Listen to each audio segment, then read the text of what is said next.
Bonjour et bienvenue dans ce défi de ma chaîne Saveur et Simplicité.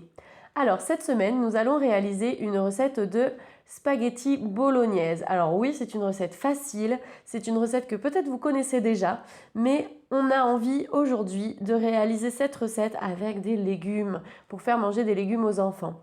Et à la maison, moi, ils adorent. Donc, ce que je vous propose, c'est de me suivre tout de suite en cuisine. Mais avant ça, si ce n'est pas déjà fait, n'hésitez pas à vous inscrire à mes défis. Vous trouverez le lien dans le descriptif sous la vidéo. Et sans plus attendre, on y va!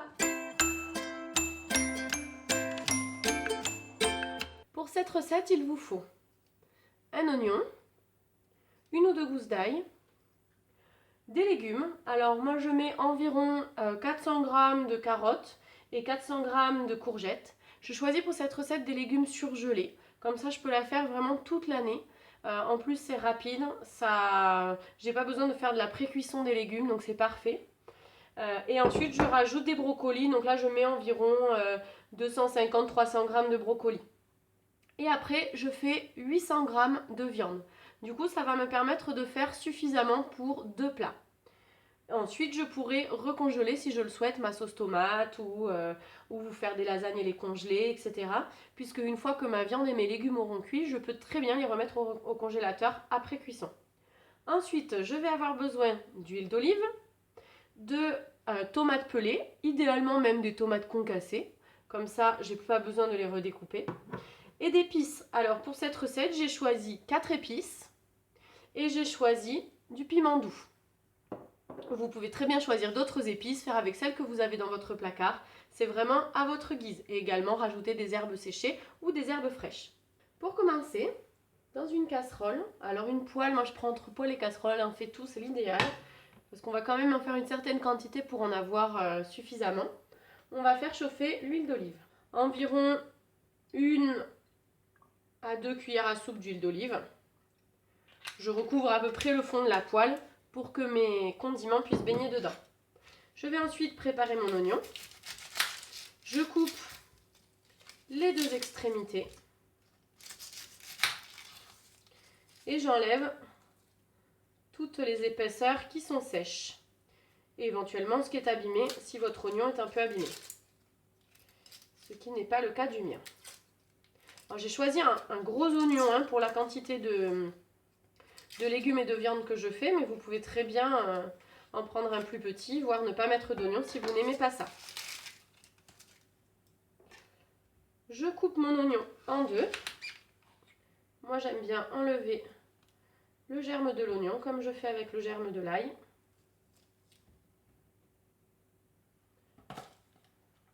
Et ensuite je le coupe en tranches dans un sens.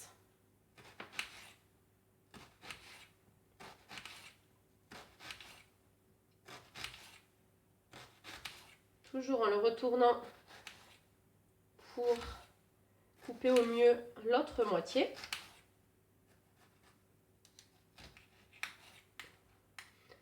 Et dans l'autre sens.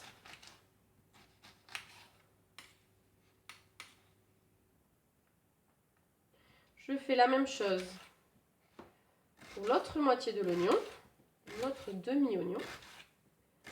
Et là, je pleure.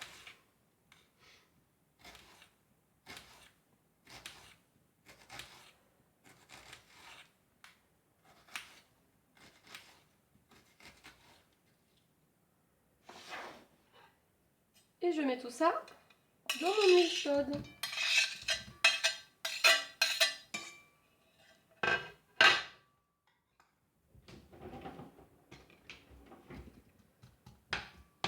Avec une spatule, je répartis l'oignon un petit peu partout pour que ça puisse bien dorer partout. N'oubliez pas d'allumer votre hotte pour aspirer les odeurs et le piquant de l'oignon. Alors pour cette recette, je vais choisir de mettre 2 gousses d'ail. Je prélève donc 2 gousses sur ma tête d'ail. J'enlève, comme pour l'oignon, les deux extrémités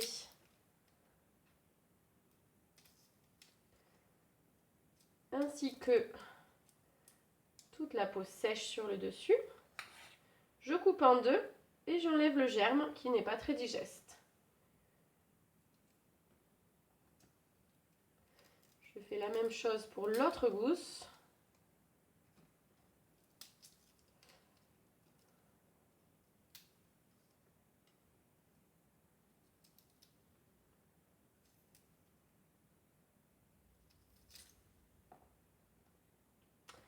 Sans oublier le germe, toute la partie centrale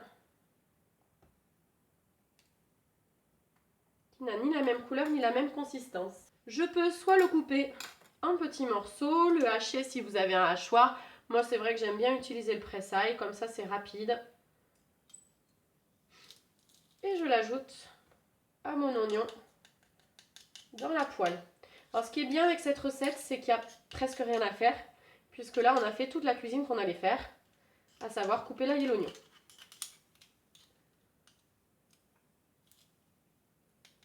Si vous souhaitez préparer votre ail et votre oignon à l'avance le week-end pour en avoir pour la cuisine de la semaine, c'est également possible. Et du coup, le soir où vous faites vos spaghettis bolo, vous n'avez plus du tout besoin de cuisiner. C'est un gros avantage.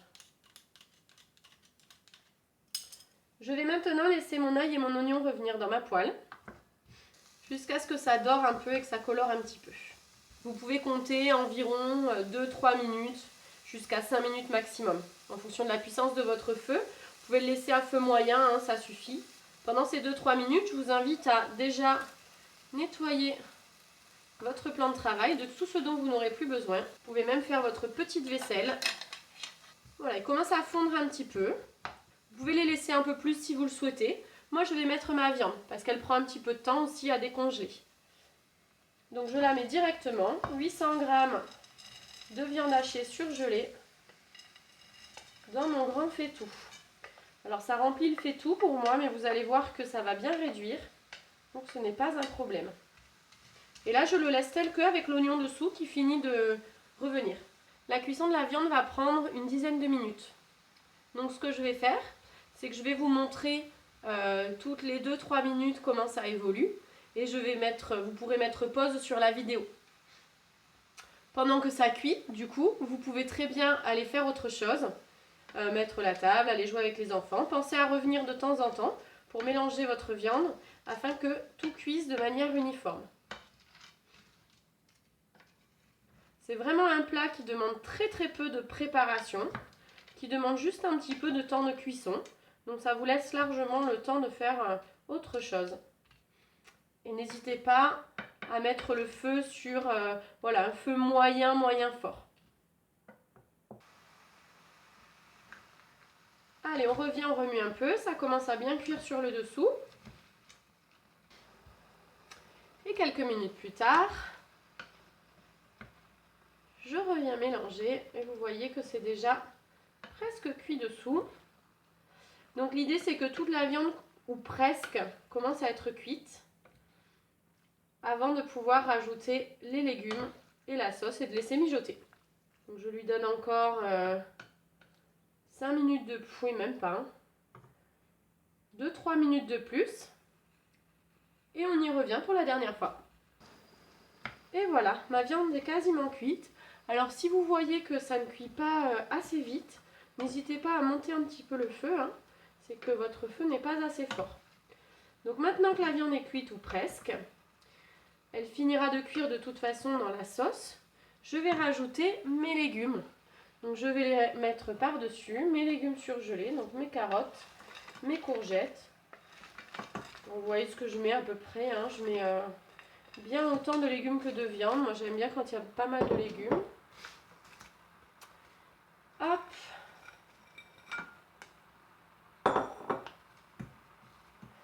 Et ce que je vais faire directement,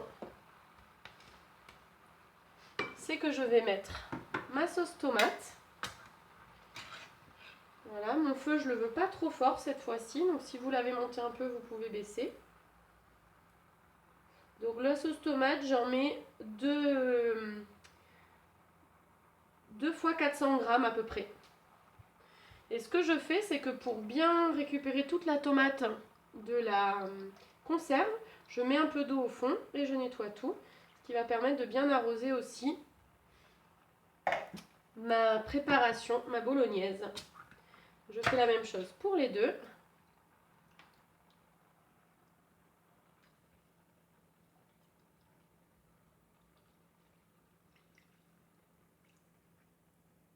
voilà. Je vais également ajouter mes épices. Donc moi je mets 2 cuillères à soupe de 4 épices à peu près, que ça ait bien du goût. Et une cuillère à soupe, l'équivalent d'une cuillère à soupe de piment doux. Je vais mélanger délicatement. L'idée étant d'incorporer les légumes à la sauce. N'hésitez pas à prendre une grande casserole. Mais bon, comme ça réduit, ça pose pas de problème en fait. Voilà, vous voyez, il y a beaucoup de sauce. Alors, ce qui cuit le moins vite, si vous mettez les mêmes légumes que moi, ce qui cuit le moins vite, ce sont les brocolis parce que ce sont les plus grosses pièces. Donc du coup, ce que je fais, c'est que je vais les incorporer et les faire passer un petit peu au fond de ma poêle. L'idée étant de faire vraiment simple et de ne pas s'embêter. Ça me permet en même temps de mélanger un petit peu ma viande, ma sauce, mes épices. Les brocolis, je veux vraiment qu'ils trempent. Je veux qu'ils aillent tout au fond. Après, sinon, c'est juste qu'il faudra un petit peu plus de temps de cuisson. Parce que de toute façon, les légumes surgelés sont déjà blanchis. Voilà, en même temps, je sépare les courgettes, vous voyez. Quand elles sont collées comme ça, j'essaye petit à petit, au fur et à mesure de la cuisson, de les séparer. Et voilà. Et l'idée, maintenant, c'est de couvrir le tout et de laisser mijoter. Alors vous pouvez laisser mijoter un quart d'heure à peu près, ça suffit, un quart d'heure, 20 minutes, ça suffit à faire cuire les légumes. Vous pouvez venir remuer de temps en temps. Et si vous souhaitez m'y faire mijoter un petit peu plus, ça permettra vraiment que les arômes prennent de manière plus importante. Donc pendant que la sauce mijote, je la couvre. Et ce que je vais faire, c'est que je vais faire cuire mes pâtes. Pour faire cuire mes spaghettis, donc, je vais remplir une casserole avec de l'eau que je vais faire bouillir.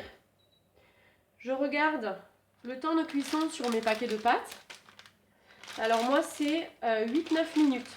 J'ai choisi pour cette fois de mélanger 2 sortes de spaghettis. Des spaghettis de blé classiques et des spaghettis de blé complet. Vous pouvez très bien aussi mélanger des spaghettis classiques avec des spaghettis de quinoa, des spaghettis d'épinards, etc. Il y a énormément de sortes de spaghettis, donc faites-vous plaisir. Du coup, moi j'ai choisi ces 2 sortes de pâtes et j'ai vérifié, le temps de cuisson est le même, c'est 8-9 minutes pour les deux. Si pour vous ce n'est pas le même, calculez bien la différence de cuisson et mettez celles qui sont les plus longues à cuire en premier. Donc je fais bouillir mon eau et dès que mon eau bout, je vais rajouter mes pâtes. Je vais donc prélever une quantité de pâtes. La viande, je l'ai faite pour 8 personnes et les pâtes, je vais les faire pour 4 personnes. Comme ça, le reste de viande, je pourrais le congeler ou l'agrémenter avec du riz, par exemple, dans la semaine pour changer.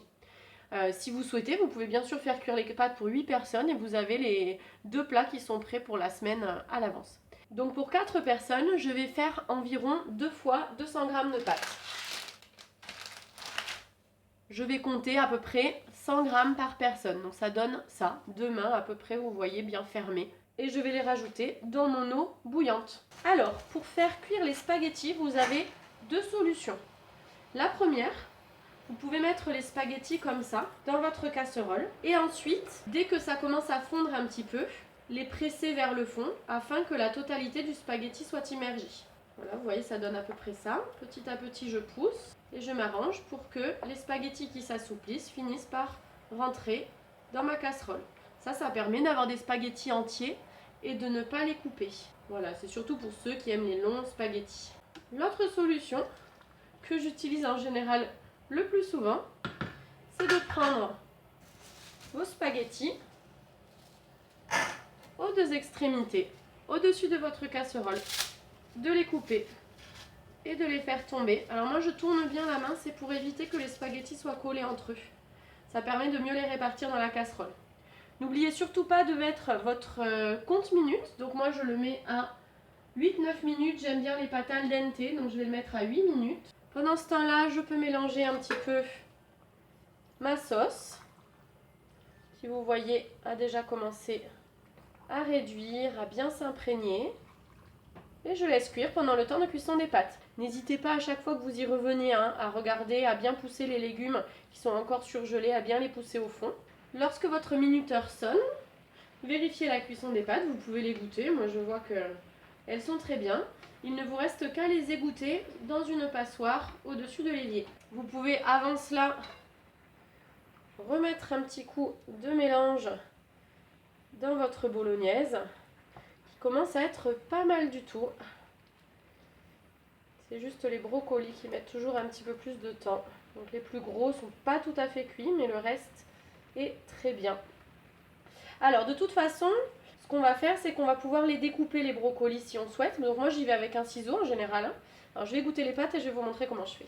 Voilà, mes pâtes sont égouttées. Donc ce que je fais, c'est que quand la cuisson est terminée, je verse de l'eau un petit peu tiède dessus pour arrêter la cuisson et pour éviter qu'elle colle. Et en fin de cuisson, je rajoute de l'huile de colza parce qu'elle est riche en oméga 3. Donc j'en mets un petit peu par-dessus, vous n'êtes pas obligé, vous pouvez aussi rajouter du beurre. Moi j'aime celle-ci parce que donc elle apporte des oméga 3 qui manquent en général à notre alimentation. Et après, donc je mélange et je couvre. Et je vous montre maintenant comment je coupe mes légumes dans mon plat. Donc vous pouvez aussi, si vous le souhaitez, couper les courgettes, celles qui sont vraiment grosses, mais c'est pas du tout nécessaire. Parce qu'en général, vous voyez, elles sont bien cuites, elles se décomposent pas mal. Et donc moi, je vais aller couper les gros bouquets de brocolis. Donc je vais prendre, vous voyez, quand j'arrive à attraper les fleurettes, je coupe les fleurettes. Si vous souhaitez, vous pouvez le faire d'ailleurs plus tôt dans la cuisson. Il faut quand même que ça ait cuit un petit peu pour que ce soit facile à découper.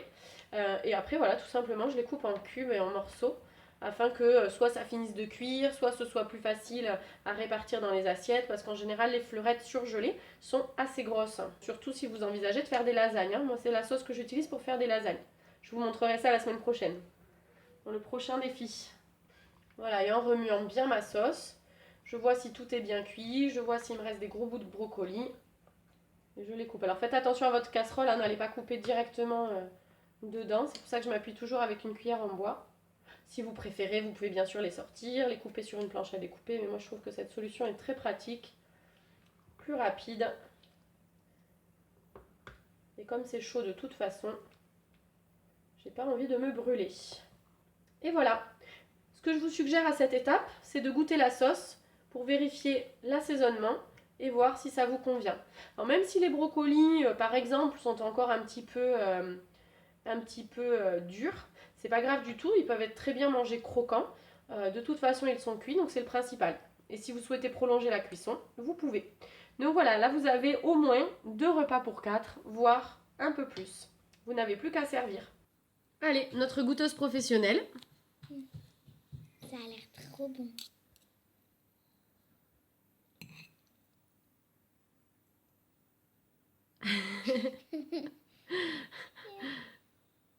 Mange comme t'aimes les manger, hein.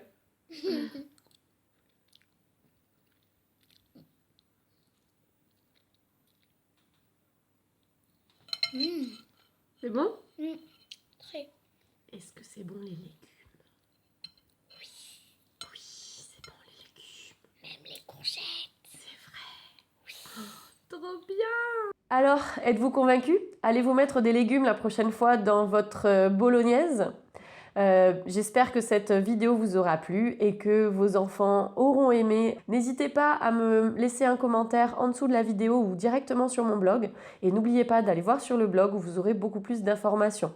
Bien sûr, si ce n'est pas déjà fait, inscrivez-vous au défi, mettez un petit like si vous avez aimé la vidéo et je vous dis à bientôt pour de nouvelles aventures culinaires. Salut!